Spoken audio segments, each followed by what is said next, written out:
There is a fifth dimension beyond that which is known to man. It is a dimension as vast as space and as timeless as infinity. It is the middle ground between radio and bar talk, between commentary and recaps, and it lies between the pit of man's Netflix subscriptions and the summit of his binge-watching ability. This is the dimension of podcasting and the Twilight Zone. These are the Zone-i-Sodes. And now your hosts, Brandon Davis and Scott McFarland. Hello everyone out there in podcast land. Welcome to the Front Row Movie Reviews, the podcast for people who actually like movies and TV. And welcome to episode 22 of Zone-i-Sodes, our retrospective of every single Twilight Zone episode from the original series of the 1950s and 60s. My name's Scott McFarland, and with me as always is, as he likes to put it, my companion on this journey, Brandon Davis. Brandon Davis. So, I couldn't even spit it out. Brandon, I'm excited. We are here for episode 22, which is I think. But go ahead. I was gonna say I think a lot of people are excited for this one. I certainly hope so.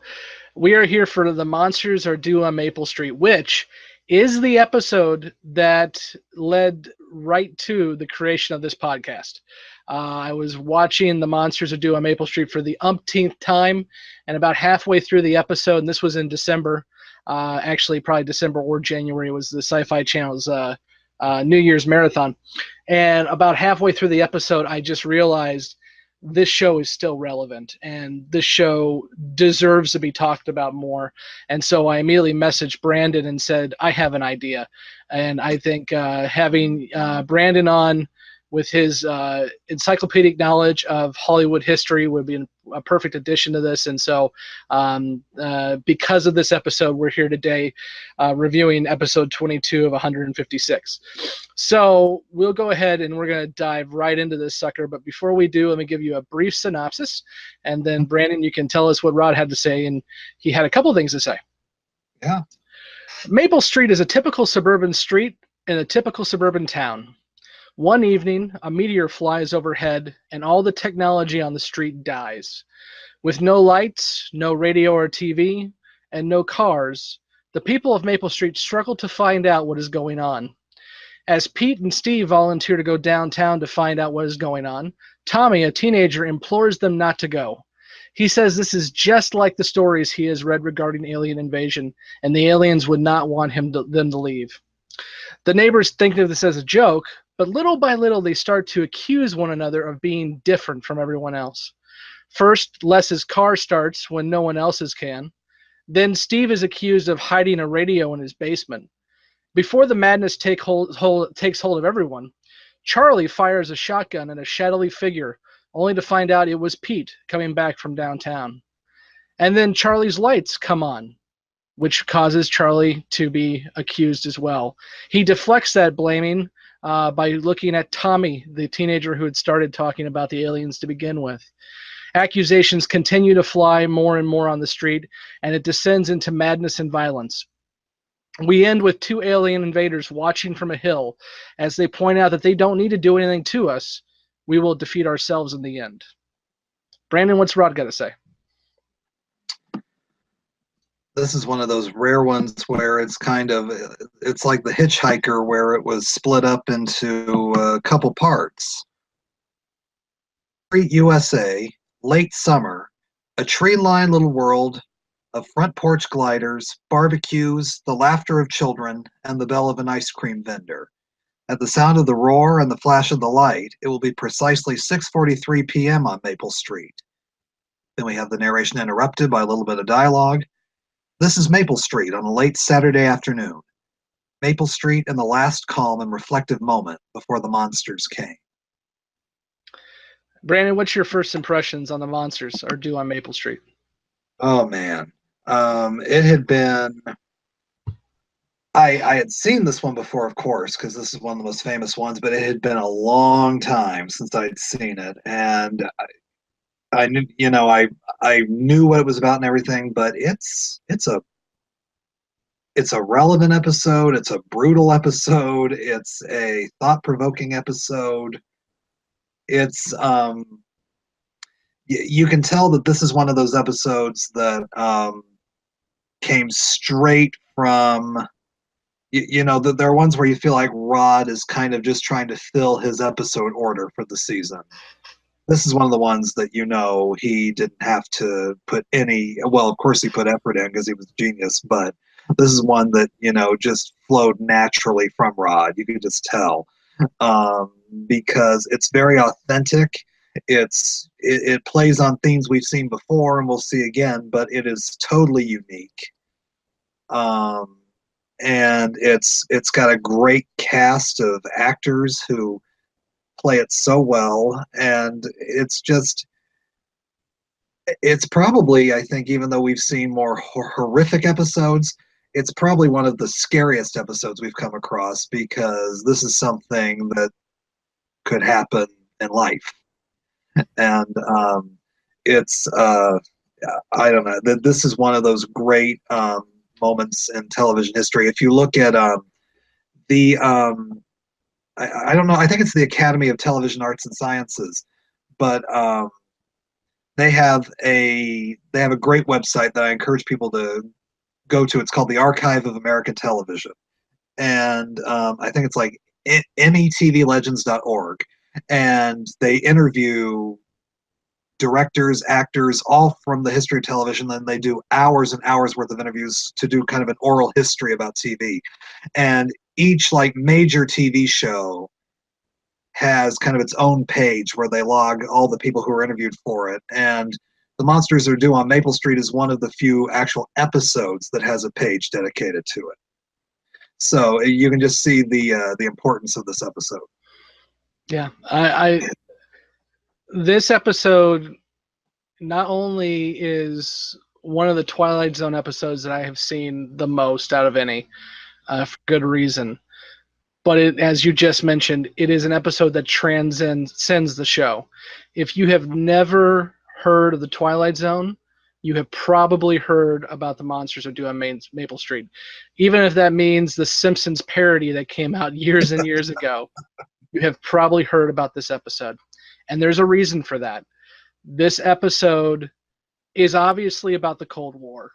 It is obviously about the Red Scare, and it is a historical piece that talks about how people at the time, specifically, I think he is definitely pulling a little bit from Hollywood here, Brandon. I'm hoping you'll talk a little bit about that too. But all of that being said, for much worse than better, it continues to resonate today, especially today. I think I'm going to try very hard not to be honest to God. I'm going to try not to be political here, because I know we get people on to listen to the show from all walks of life and all opinions and ideologies, and I'm going to try to respect that. But you can't deny, when you pick up a paper or you turn on the TV, we are in a different world now than what we were a few years, even a few months ago. And part of that stems from what this episode talks about. And I'll go into more of my thoughts on it when we get into what we liked about the episode. But I don't have a first impression of this, because this episode is just ingrained into my psyche. I'm sure there was a time when I watched it for the first time. Hell, it may have actually been in school, because I'm pretty sure one of my elementary school teachers had me watch it. But it's one of those where it's just there, and it says so much about the human experience in one 26-minute episode, that there's a reason why this episode has sparked countless books and countless debates, and it just continues on. And if the Twilight Zone lasts another 100 years into the future, it will be because of episodes like this. And I'll stop bloviating about how much I love this episode for a bit. And Brandon, tell us what are some of the things you liked about this episode. It's just I like to think of it kind of as a relevant time capsule, because it gives you, in the opening scenes, it gives you this very this world that TV audiences then were used to seeing. It's a very Leave It to Beaver, Father Knows Best kind of neighborhood you're looking at, and yet, you know, we're now entering the early 60s. The 50s have kind of been a big time of optimism, and you know, despite what was happening with the Cold War, and I'll get into. I think that you wanted me to talk a little bit about the Hollywood blacklist, but I'll talk a little bit about that later as well. But you know, as we enter the 60s, we still have a few more. We're about to enter the Kennedy years, and we'll still have a few more years of optimism. But this episode is kind of almost hinting at the kind of country we'll become after November 22nd, 1963. You know, a much more cynical world, a much more world that's more susceptible to be suspicious of one another.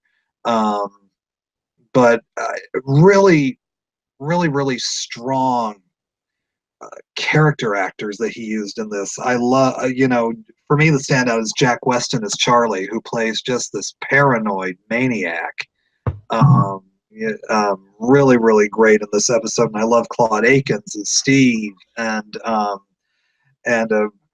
you know, Burt Metcalf as Don. It is interesting. Burt Metcalf started out as an actor, but later became one of the writers and producers of MASH, and you know, of course, that's another wonderful TV show I'd love to talk about sometime. Too many, you know, that's 11 years worth of episodes to talk about. We couldn't do it the way we do this, but I actually have an idea about. I have an idea about that. I'll chat with you about later. It has nothing to do with this episode, so we'll move on. But I hear you. I hear you, and I have an idea. But this, yeah, you know, this is just one of those episodes that is so totally. It feels like, even though it's only 25 minutes long, it feels like you've just sat through like a 2-hour movie because there's so much crammed into the 25 minutes. But it doesn't feel like it's been crammed in. You know, I think we talked about before, there's been certain episodes where he's tried to put so much plot into the 25 minutes that it feels very stretched thin. But I think everything is placed so perfectly in this episode that, you know, you feel like you've absorbed a lot more than you have in the 25 minutes. Yeah, no. What I love about this episode, you've already hit on the actors who stand out really a lot. A lot of these guys, as I'm not anywhere near as well versed in that time period as you are, but a lot of these guys I recognize, so they've been in quite a bit of stuff, and so that helps to bring you into the episode. But Rod goes through so many ways that humans become monsters. First off, it's just fear in general. You don't know what's going on. You have this strange, my light just went out. You have this strange meteor or whatever fly overhead making weird sounds. So that already is kind of creepy. You don't see that often. And then immediately after that, all your power goes out. And the first conversation we have with this episode is, what happens to human beings when we lose our power over technology? And even in 1960 America, it drives people crazy that there's no contact with the outside world. Imagine if that happened to us here in Little Springfield or whatever, Illinois or wherever part of the country you're in, if an EMP went off right now, electromagnetic pulse, and you lost all technology for even a night. Imagine what would happen in your town. The looting, the craziness, the everything going on that would just drive it into a war zone just because of tech. But that's only one piece of the episode. The technology is only a part of it. There's also the bigger conversation. My light hates me today. There's also the bigger it's just, I'm just going to be dark. Sorry. There's also the bigger conversation of what happens when that fear takes hold, and how do you deal with that fear? And different characters in this deal with it in different ways. Les gets defensive. He basically cordons himself off in his house and says, if you step foot on my porch, there's going to be trouble.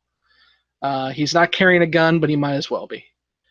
Steve tries to be the guy who is above it all, trying to be the leader. But at the end of the day, you'll notice that Steve says, let's not be a mob, but he's the first guy to walk up to Les and start asking what's going on. And he is also the first one at the head of the mob every time anything happens. So Steve thinks he's doing the right thing, but he's a part of it too.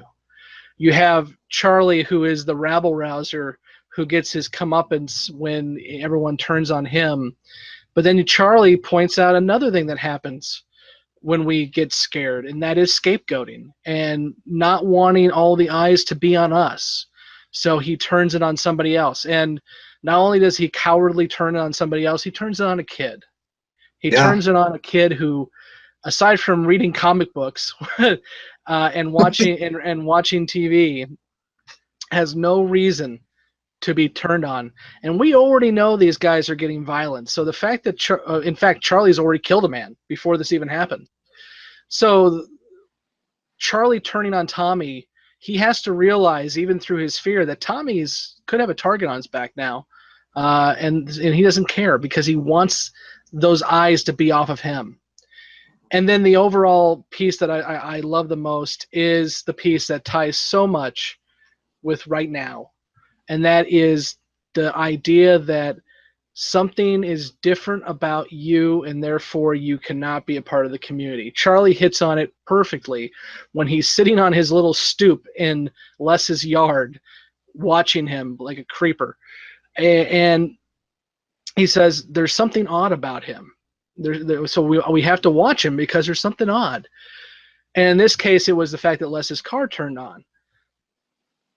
But there's also other things that make people odd. That guy's gay, so he's a little different. So let's watch him because he could be trouble. That kid's black, or he wears his pants a little lower than us, so he's different. So let's watch him a little bit. Let's pull him over when we see him drive by because he may be a little different than us. That guy has brown skin, and he comes from a Middle Eastern country.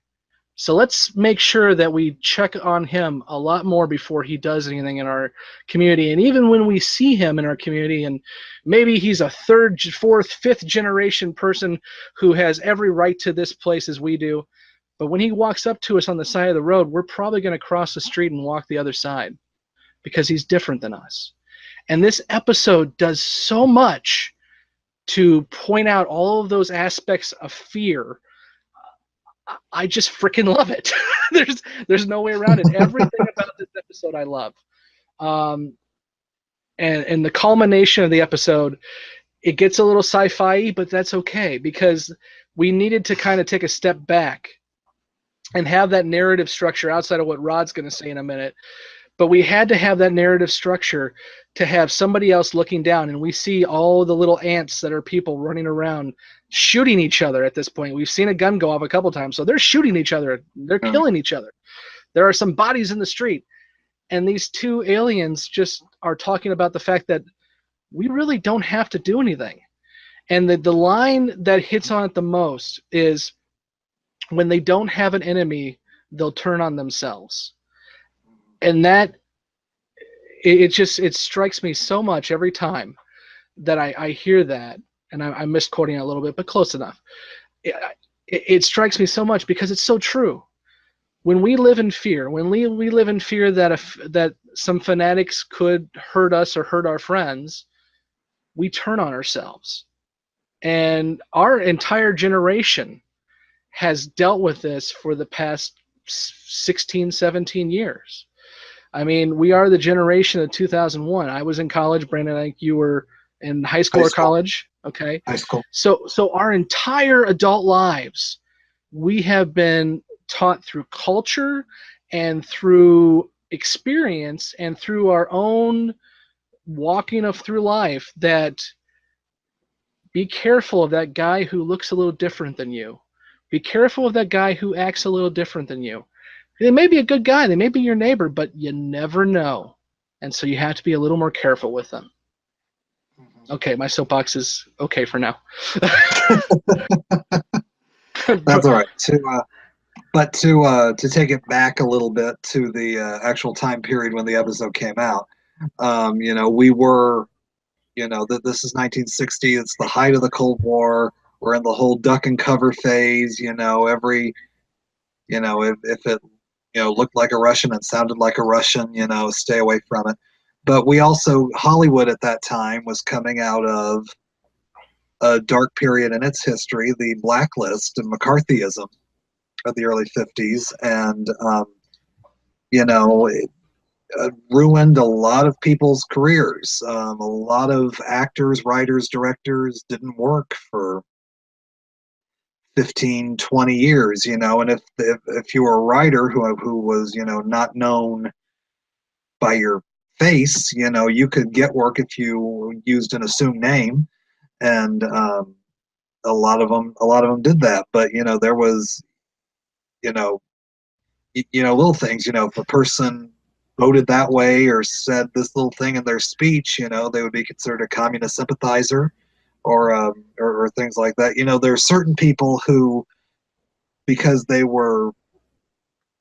had enough clout in Hollywood, they were able to avoid the House Un-American Activities Committee. But if you were lesser known and had any kind of hint of that, you were targeted right away. So we, as optimistic as I said the 50s were, that early part of the 50s was a very paranoid time in this country. So as relevant as it was then, you can point to the circumstances, and as relevant as it is now. And you were talking about us being, the 9/11 generation.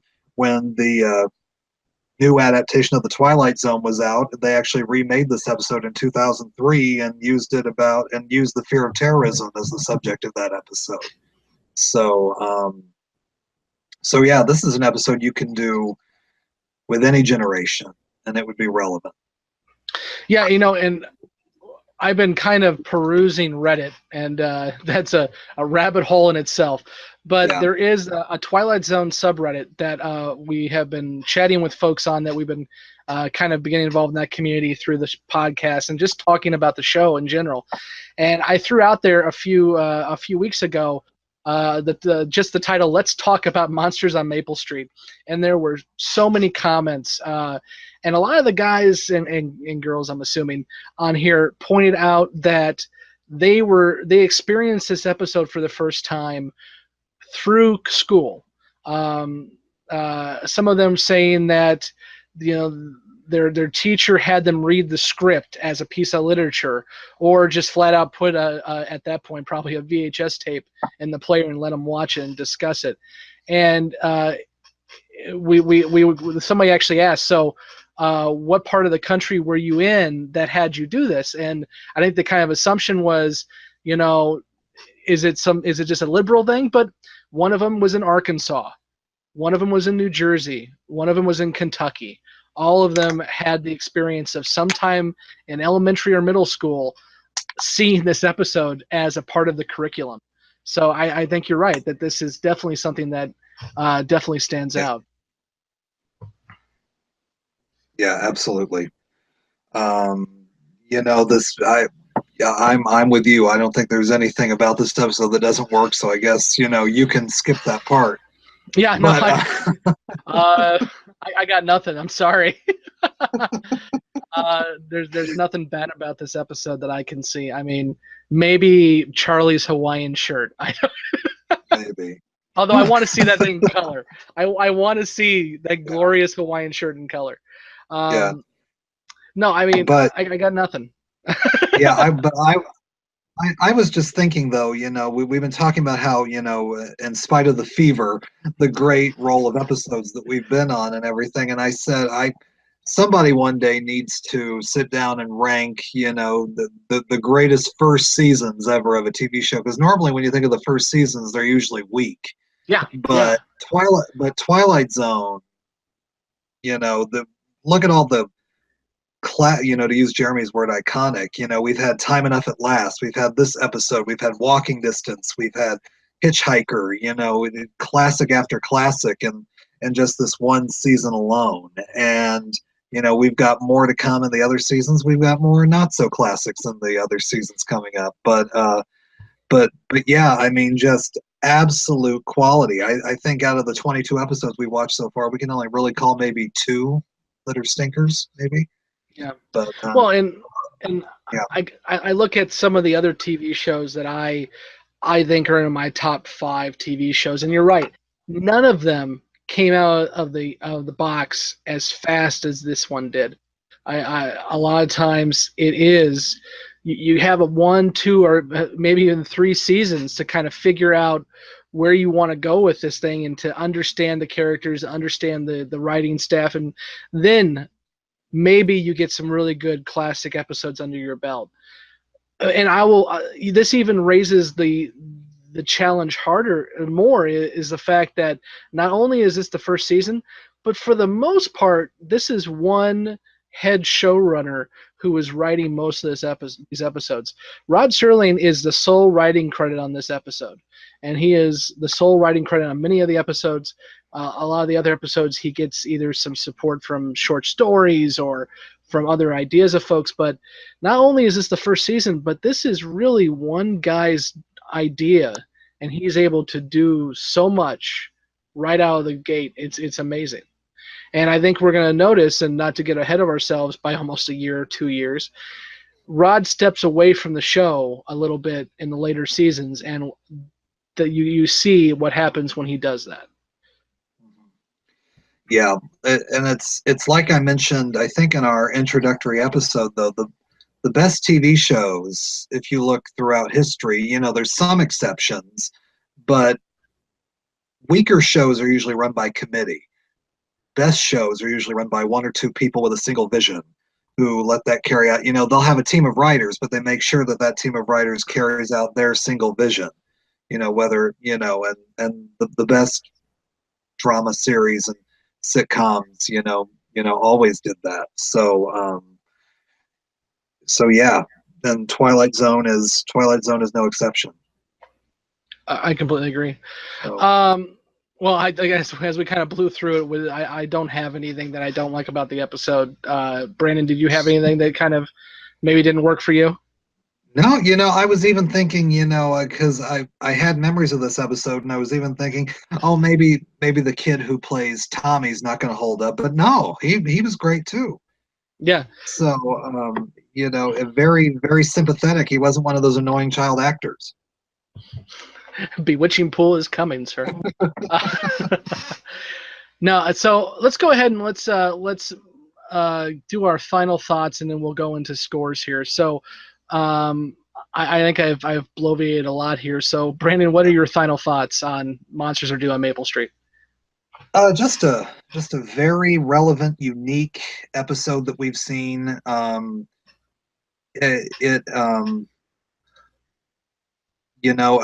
It's interesting. I had totally. I remembered the gist of the episode. I remembered specific scenes, but I totally had forgotten about the twist at the end with the aliens. I remembered the moral of it all, and I remembered everything. For some reason, that had slipped my mind, and it was like, for a while though, it becomes so scary and so realistic that Rod kind of has to remind you, oh yeah, we're watching the Twilight Zone. Let's add the little sci-fi bit into it a little bit more. But it's such a unique twist, and of course, Rod's final words for this episode are so unique too. It's unlike a lot of stuff that he'd written for that. But really, really strong episode, sort of at the peak of season 1 so far. We still got some strong episodes in this season before, ahead of us.